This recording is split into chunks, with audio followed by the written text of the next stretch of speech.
Hello everyone and welcome back to Dinova Academy. आज की class में हम मध्य प्रदेश की एक और मेजर ट्राइब सहरिया ट्राइब के बारे में बात करेंगे। और ये एक पीवीटीजी है मध्य प्रदेश में, बैगा और भारिया की तरह। सेंट्रल गवर्नमेंट ने इसे एक पीवीटीजी डिक्लेयर किया हुआ है, जो कि मध्य प्रदेश में टोटल 3 है और इंडिया में कुल 75 है। सहरिया ट्राइब जो है वो द्रविडियन ग्रुप या कोलेरियन फैमिली से बिलोंग करती है और मध्य प्रदेश की 5वीं सबसे बड़ी ट्राइब है इन टर्म्स ऑफ पॉपुलेशन। ठीक है। अब सहरिया ट्राइब के जो लोग होते हैं वो खुद को खुटिया पटेल कहलाना पसंद करते हैं। और एमपीपीएससी में जो पीवाईक्यूज भी हैं उसमें भी आप देखेंगे अगर, तो ये क्वेश्चन ज़रूर पूछा गया है कि सहरिया ट्राइब के जो लोग हैं वो सबसे ज़्यादा क्या खुद को कहलाना पसंद करते हैं, तो उसका आंसर है खुटिया पटेल। इसके अलावा राउत और रावत भी इनमें इम्पॉर्टेंट है। सहरिया वर्ड जो होता है इसका मतलब है one who lives with a lion, शेर के साथ रहने वाले को सहरिया कहते हैं। ठीक है। और जिस तरह भारिया ट्राइब के लोग गोंड ट्राइब को अपना बड़ा भाई मानते हैं, उसी तरह सहरिया ट्राइबल्स भील ट्राइब के लोगों को अपना बड़ा भाई मानते हैं। सहरियास वाल्मीकि, ऋषि वाल्मीकि जो हैं उनको अपना एंसेस्टर मानते हैं और शबरी माता जो रामायण काल में थी उनको उनसे भी अपना ओरिजिन ट्रेस करते हैं। ठीक है। सौर, सांवर और सवर ये सहरिया ट्राइब के ही और नाम हैं, लेकिन इन्हें इसकी सब ट्राइब्स भी कहा जा सकता है। सहरिया ट्राइब का जो मेंशन है वो एन ए अकबरी में भी देखने को मिलता है। और एन ए अकबरी जो है उसे अबुल फजल ने लिखा है, जो कि अकबर के एडमिनिस्ट्रेशन से रिलेटेड है बुक। ओके। अब बुद्धिस्ट स्क्रिप्चर्स में एक राजा सहरियापा का मेंशन है, जो कि चंबल जमुना रिवर प्लेन्स में रहता था, और ये भी सहरिया ट्राइब का ही एक मेंशन है एक तरीके से। अब इनका जोग्राफिकल कवरेज जो है वो सबसे पहले राजस्थान के शाहबाद और किशनगंज के जंगलों से इनका ओरिजिन हुआ है। ठीक है, यानी कि उनका ओरिजिनल रेजिडेंस वहाँ पर था। और मध्य प्रदेश में एट प्रेजेंट ये सेंट्रल इंडिया रीजन या मध्य प्रदेश के नॉर्दर्न रीजन में रहते हैं, जहाँ पर मेनली ग्वालियर, गुना, शिवपुरी, भिंड, मुरैना इन जिलों में इनका सबसे ज़्यादा कंसंट्रेशन है। और इसमें भी शिवपुरी में सबसे ज़्यादा पॉपुलेशन इनकी देखने को मिलती है। अब विंध्या रीजन में जो सहरियास रहते हैं उन्हें सोसिया कहा जाता है। ठीक है। इसके अलावा रावत और राउत हम ऑलरेडी देख चुके हैं, लेकिन विंध्या रीजन में रहने वाले सहरियास को सोसिया कहा जाता है। अब इनकी सब ट्राइब्स में इनकी जति जो कि फार्मर्स होते हैं, अरसी वीवर्स होते हैं, मुली जो कि आयरन वर्कर्स होते हैं, किंदल बास्केट मेकर्स और कुंभी पॉटर्स होते हैं। इसके अलावा इनके जो गोत्र हैं, गोत्र को इसमें गोत या फिर बेग कहा जाता है।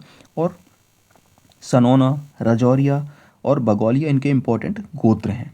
इसके अलावा लारिया, जोरिया, खूंटिया ये इनकी इम्पोर्टेंट ब्रांचेस हैं। ओडिया जो कि लोएस्ट सब क्लास है।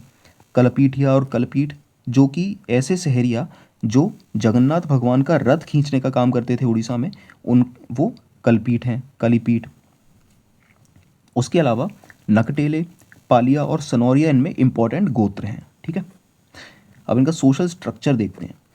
देखिए, सोशल स्ट्रक्चर इनकी जॉइंट फैमिलीज़ हैं और इसमें कुटुंब कहा जाता है एक फैमिली यूनिट को। ठीक है। फादर हेड ऑफ फैमिली होता है। विलेज सेटलमेंट्स में जिस जगह पर सहरिया ट्राइब का कंसंट्रेशन होता है, जहाँ पर ये रहते हैं, उसे सहराना कहते हैं। मान लीजिए इनका एक गांव है जहाँ पर सहरिया ट्राइब के लोग रहते हैं, तो उस गांव को सहराना कहेंगे। और इनकी जो कॉलोनीज़ हैं वो एक इन्वर्टेड यू की तरह होती हैं। ठीक है। और इनके जो घर होते हैं वो फेसिंग ऐसे बनाए जाते हैं कि एक दूसरे की तरफ फेस करते हैं। ठीक है, फेसिंग ईच अदर। और सिंगल एंट्री सिस्टम होता है। अब इनके जो घर होते हैं इनमें पेई नाम का एक जगह होती है, जहाँ पर अनाज को स्टोर करने का काम करते हैं। यानी कि अनाज को जहाँ पर स्टोर करते हैं उसे पेई कहा जाता है।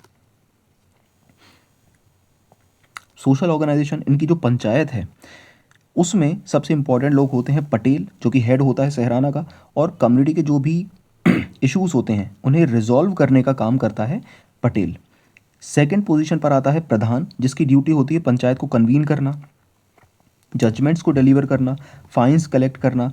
ठीक है। और जो भी अरेंजमेंट्स होते हैं वेडिंग्स वगैरह के लिए, गेस्ट्स के लिए, उन सभी को करना प्रधान का काम है। नेक्स्ट आता है बाड़ई, जो कि एक मैसेंजर होता है। ठीक है। मान लीजिए कोई भी इवेंट जो हो रहा है तो उससे रिलेटेड जो भी मैसेजेस हैं गांव वालों तक पहुंचाने हैं, वो काम करेगा बाड़ई एक ड्रम के साथ। ठीक है। नेक्स्ट भोपा और गुनिया जो होते हैं वो इनमें डॉक्टर्स का काम करते हैं, यानी डिजीज़ को ठीक करना और तंत्र मंत्र झाड़ फूँक करना, भूत भगाना, ये सभी काम करते हैं भोपा और गुनिया। और सहरिया ट्राइबल्स जो हैं वो जड़ी बूटियों में एक्सपर्ट होते हैं, हर्ब्स में एक्सपर्ट होते हैं ये।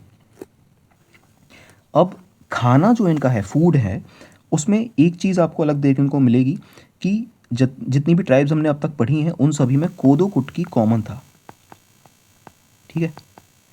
लेकिन सहरिया ट्राइब में कोदो कुटकी नहीं खाया जाता, बल्कि इसकी जगह मिलेट्स खाए जाते हैं। और इसका एक मेन रीज़न ये हो सकता है कि ये नॉर्दर्न रीजन में रहते हैं मध्य प्रदेश के, जहाँ पर मिलेट्स प्रोडक्शन ज़्यादा होता है इन कंपैरिजन टू कोदो कुटकी। ओके, नेक्स्ट क्लोथिंग जो है। अब देखिए इनकी क्लोथिंग है, पहनावा जो है उसमें राजस्थानी ट्रेडिशन देखने को मिलता है, क्योंकि इनका जो ओरिजिन है अभी हमने देखा था राजस्थान के ही जंगलों से है, तो इसीलिए इनके जो कपड़े हैं, पहनावा है, उसमें राजस्थानी ट्रेडिशन देखने को मिलता है। और ब्राइट कलर के कपड़े ये लोग पहनते हैं।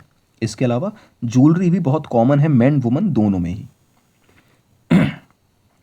बर्थ रिचुअल्स, एक लड़की के जन्म को बहुत ही अच्छा माना जाता है, शुभ माना जाता है यहाँ पर। और एक नेमिंग सेरेमनी जो होती है, नामकरण सेरेमनी, उसमें घुंझरी नाम का एक डिश सर्व की जाती है, और वो डिश बनाई जाती है गेहूं और गुड़ को उबाल कर पानी के। नेक्स्ट, मृत्यु संस्कार कैसे होते हैं। दोनों ही दफनाना और जलाना, दोनों ही प्रथाएं सहरिया ट्राइब में मानी जाती हैं। और जलाने के तीसरे दिन बोन्स को कलेक्ट किया जाता है, हड्डियों को कलेक्ट किया जाता है चिता में से, और इस प्रथा को छाछ माटी कहते हैं। 12वें दिन फ्यूनरल फीस्ट होता है जिसे नुक्ता खर्चा कहते हैं, ठीक है। अब मैरिज कस्टम्स देखिए, सबसे पहले इनमें जो मैक्सिमम ट्राइब्स में जो मैरिज प्रैक्टिसेस हमें देखने को मिली हैं वही हैं, लेकिन कुछ मैरिज प्रैक्टिसेस इनमें अलग हैं। मंगनी और सगाई नॉर्मल है, हमने देख ही चुके हैं ऑलरेडी, ठीक है। झगड़ा मैरिज, झगड़ा यानी कि एक तरीके से पैसे का लेन देन जिस मैरिज में होता है वो झगड़ा मैरिज होती है। अब देखो इनमें झगड़ा मैरिज ऐसी होती है कि एक मैरिड वुमन जो होती है, शादीशुदा औरत, वो या तो खुद भाग जाती है या फिर उसे किडनैप कर लिया जाता है, जो भी उसका लवर होता है वो इसे किडनैप कर लेता है मान लीजिए, और फिर जब उन्हें ढूंढ लिया जाता है तब उनकी शादी कराई जाती है। लेकिन जो उस औरत का पहला पति होगा वो एक झगड़ा पे करेगा, ठीक है, नए हस्बैंड को। वो एक तरीके का फाइन होता है जो कि पंचायत डिसाइड करती है। खेका मैरिज। अब देखिए खेका मैरिज में जो विधवा होती है वो एक अनमैरिड मैन से शादी करती है और इसे ही खेका मैरिज कहा जाता है।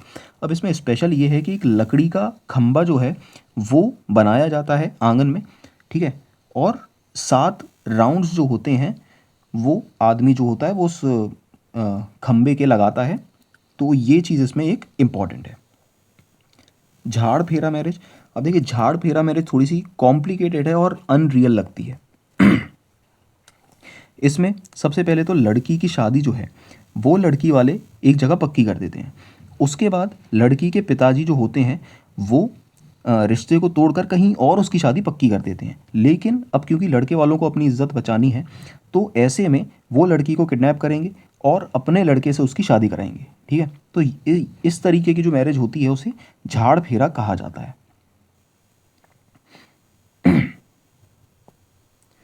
अब फेस्टिवल्स, इनमें सहरिया ट्राइब के कुछ इंपॉर्टेंट फेस्टिवल्स। ये सारे हिंदू फेस्टिवल्स जिस तरीके से हिंदू सेलिब्रेट करते हैं, सारे हिंदू फेस्टिवल्स को ये भी सेलिब्रेट करते हैं। और मेनली इनमें हरियाली अमावस्या और तेजा नवमी, तेजा जी की पूजा बहुत ही इम्पॉर्टेंट मानी जाती है इनमें।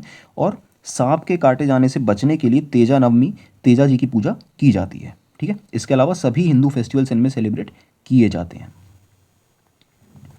इम्पॉर्टेंट डांसेस इनमें लहंगी, ये भुजरिया के समय में, रागिनी जो कि ग्वालियर रीजन में मेनली की जाती है, दुलदुल घोड़ी, लांगुरिया सॉन्ग्स के साथ की जाती है शादी के समय में, और तेजाजी डांस इंपॉर्टेंट है। अब इनमें इंपॉर्टेंट सॉन्ग्स जो हैं वो हैं लांगुरिया एक तो, ठीक है, भुजरिया फेस्टिवल में लांगुरिया गाए जाते हैं, हल्दी सॉन्ग, लहंगी और भतैया, जैनवार, Banna songs, Janaki marriage to Kanhaiya songs, Languriya और भेंट सॉन्ग्स, निर्गुनी, गोठ लीला, रसिया गीत और बधाई गीत और भजन इम्पॉर्टेंट है ये इनमें सॉन्ग्स। अब इनका रिलीजन मेनली क्योंकि ये हिंदुज़म ही फॉलो करते हैं और इनकी इम्पॉर्टेंट डीटी में सीता जी आती हैं, ठीक है। और सीताबड़ी राजस्थान में एक इम्पॉर्टेंट फेस्टिवल सेलिब्रेट किया जाता है, सहरिया ट्राइब का ही है, ओके। अब ठाकुर देव जो हैं वो ज़्यादातर ट्राइब्स की तरह ही सहरिया ट्राइब्स में भी ठाकुर देव इनके विलेज डीटी हैं। और कई बीमारियों से जैसे कि निमोनिया से ठाकुर देव की अगर पूजा की जाती है तो ठीक होने के ऐसी मान्यता सहरिया ट्राइब में है। इसके बाद भोपा जो होता है वो शराब और जो बकरा होता है उसे उसकी बलि देना यहाँ पर माना जाता है और उसका जो इंस्ट्रक्शंस होता है वो भोपा देगा। अब पुत्र प्राप्ति के लिए भैरव देव की पूजा की जाती है। नाहार देव जो होते हैं उन्हें जंगल में उनकी एक मूर्ति बनाई जाती है और नाहार का मतलब होता है शेर। परीत देव जो होते हैं वो मृत्यु के समय परीत देव की पूजा की जाती है। तेजा जी की पूजा भी ये करते हैं। उसके अलावा कारस देव, भूमिया देव एक विलेज डीटी हैं इनमें, ठीक है। और मोती सिंह एक इम्पॉर्टेंट है जिन्हें मोती झरा हो जाने पर पूजा की जाती है इनकी। इसके अलावा बीजासेन माता, कैला माता, कंकाली माता, जिंद या फिर जिन की पूजा भी सहरिया ट्राइब में की जाती है। अब इनकी जो इकोनॉमी है वो मेनली एग्रीकल्चर बेस्ड है और ये मधुमक्खी पालन भी करते हैं। शहद एक्सट्रैक्ट, हनी एक्सट्रैक्ट करना भी इनकी इकोनॉमी में इम्पॉर्टेंट है। और एग्रीकल्चर यानी कि ये फार्म लेबर के तौर पर काम करते हैं, ठीक है। अब मेन ऑक्यूपेशन इनका फॉरेस्ट प्रोड्यूस और फार्मिंग ही है। Sahariyas are good herbal identifiers and collectors, हमने पढ़ा था, अभी मैंने बताया था जैसे कि ये जो जड़ी बूटियां हैं और हर्ब्स हैं उनकी आइडेंटिफिकेशन और कलेक्ट करने में ये एक्सपर्ट्स होते हैं। इनका जो लैंग्वेज और डायलेक्ट है वो मुंदरी या कोलेरियन फैमिली से ही बिलोंग करता है इनका डायलेक्ट। अब इनका जो लिटरेरी ट्रेडिशन है उसमें कहावतें इंपॉर्टेंट हैं और कहावतों को केवट या कीनट कहा जाता है, ठीक है।